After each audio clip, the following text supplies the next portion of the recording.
মোদীৰ মাত মোৰ একাউণ্টত কিয় আহিব? ইণ্ডিপেণ্ডেন্স ডেলৈকে থকাৰ কথা নাই নহয়। মইতো মোদীৰ মানুহ নহয়, মইতো মোদীৰ ছাপৰ্টাৰ নহয়। মোদী বেইমানৰ কলাৰ টিন এটা মই কিয় লগাই ল'ম? মই অনুগ্ৰহ কৰিছিলো, মোৰ তাতে আপোনালোকৰ ফালৰ পৰা মোদীৰ এটা কলাৰ টিউন লগাই দিছে।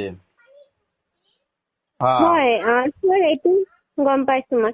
এইটো ইণ্ডিপেণ্ডেন্স ডেলৈকে থাকিব? নাই ইণ্ডিপেণ্ডেন্স ডেলৈকে থকাৰ কথা নাই নহয়। মইতো মোদীৰ মানুহ নহয়, মইতো মোদীৰ ছাপৰ্টাৰ নহয়। মোদী বেইমানৰ কলাৰ টিন এটা মই কিয় লগাই ল'ম? মই মোৰ পকেটৰ পইচা দি মই ৰিচাৰ্জ কৰিছো, মই টেক্স ভৰিছো, মই চৰকাৰৰ পৰা একো পোৱা নাই নহয়, মোদীৰ পৰা মই একো পোৱা নাই নহয়, আৰু একো লোৱাও নাই। মোদীৰ মাত মোৰ একাউণ্টত কিয় আহিব? মোদীৰ কলাৰ টিউন নাই, সেইটো নহ'ব। মোদী সেই এটা বদমাছ মানুহ। ইমান বদমাছ মানুহ এজনৰ মোৰ তাতে শব্দ নহ'ব নহয়। মোক বহুতে ফোন কৰি কৈছে আপুনি কি মোদীৰ কলাৰ টিউন লগাই লৈছে? মই বোলো মই লগাই লোৱা নাই, এইটো জিঅ'ৰ পৰা দিছে। এইটো নহ'ব নহয়, এইটো গুচাই দিয়ক। এই মোদীৰ মাতটো শুনিলে মানুহৰ এলাৰ্জি হয়। মোদী এটা গভৰ্ণমেণ্ট অফ ইণ্ডিয়াৰ গাইডলাইনছ হিচাপে হৰ ঘৰ তিৰংগা এই গানটো লগোৱা হৈছে, এই জিঅ' টিউনটো। নাই হৰ ঘৰ তিৰংগা লগোৱা নাই। প্ৰথমতে মানে ফোন কৰিলে মোদীয়ে কিবা দুই আষাৰ কয়, তাৰপিছত তিৰংগাৰ কথা কয়। মই এইটো নহয়, এইটো বেলেগ মোবাইল বিলাকত হোৱা নাই নহয়। মোৰ মোবাইলত কিয় হৈছে এইটো? মোৰ মিছেছৰ মোবাইলত হোৱা নাই। হ'ব, যদি হোৱা নাই এইটো হ'বই। নাই, বেয়া নাপাব বাইদেউ। এই মোদীৰ মাতটো হ'লে এলাৰ্জি হয়, মোৰ খোজ লাগি যায়, একদম খোজতি উঠি যায় মোদীৰ মাত শুনিলে। এইটো নহ'ব নহয়। ইমান বেইমান মানুহ এটাৰ কলাৰ টিউন এটা মোৰ তাতে কিয় লগাই ল'ম? গুচাই দিয়ক। মই মোদীৰ পৰা 10 টকাও খোৱা নাই, মোদীৰ পৰা মই একো লোৱা নাই, বৰঞ্চ মই টেক্স ভৰিহে আছো। মোৰ টকাৰে মই ৰিচাৰ্জ কৰি মই মোদীৰ কিয় আৱাজ ল'ম? নল'ব নহয়।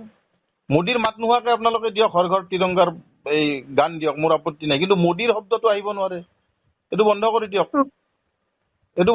বেয়া নাপাব। নহ'লে জিঅ' চিম পৰ্ট কৰাই ল'ম মই। নালাগে, মোদীক ঘৃণা লাগে মোৰ। মোদীক মোৰ নহয়, বহুত মানুহৰ ঘৃণা লাগে। সোনকালে কাটি দিয়ক।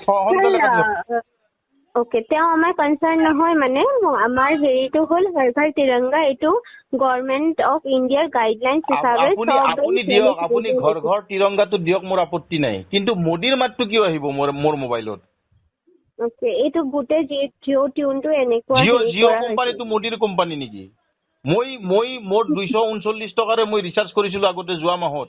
এইবাৰ ৰিচাৰ্জ কৰিব লগাইছে 350 টকা। 350 টকা, 110 টকা আপোনালোকে বেছি ৰিচাৰ্জ কৰিছে। তাৰপিছত মই মোদীৰ মাত শুনিম মোৰ মোবাইলত? তাৰপিছত মই মোদীৰ মাত শুনিম? কিয় শুনিম মই?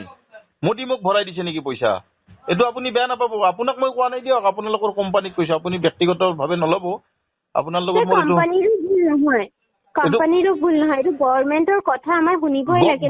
আচ্ছা, গভৰ্ণমেণ্টক আপোনালোকে কি ইলেক্ট্ৰল বণ্ড দি আছে তাৰমানে, হয়নে নহয়? সেইকাৰণে আপোনালোকে শুনিব লাগে নেকি? হ'লে কি কোটি টকা আপোনালোকে ইলেক্ট্ৰল বণ্ড দিব, আপোনালোকে টকা উঠাব আমাৰ পৰা, পাব্লিকৰ পৰা। আপোনালোকে গভৰ্ণমেণ্টক কৰক। মোক পাব্লিকক কিয় হাৰাচমেণ্ট দি আছে? পাব্লিকক হাৰাচমেণ্ট দিব লাগে আপোনালোকৰ কাম নহয়। এইটোতো গভৰ্ণমেণ্ট BSNL দিয়ক টিউনটো, BSNL দিয়ক। সেইটো গভৰ্ণমেণ্ট কোম্পানী। আপোনালোকৰ কোম্পানীটো গভৰ্ণমেণ্ট কোম্পানী নহয়। কি ক'লে? ইণ্ডিয়ান কোম্পানী হয়। ইণ্ডিয়ান কোম্পানী হয়, এইটোতো প্ৰাইভেট কোম্পানী না। এইটো আপোনালোকৰ অনিল আম্বানী নে মুকেশ আম্বানীৰ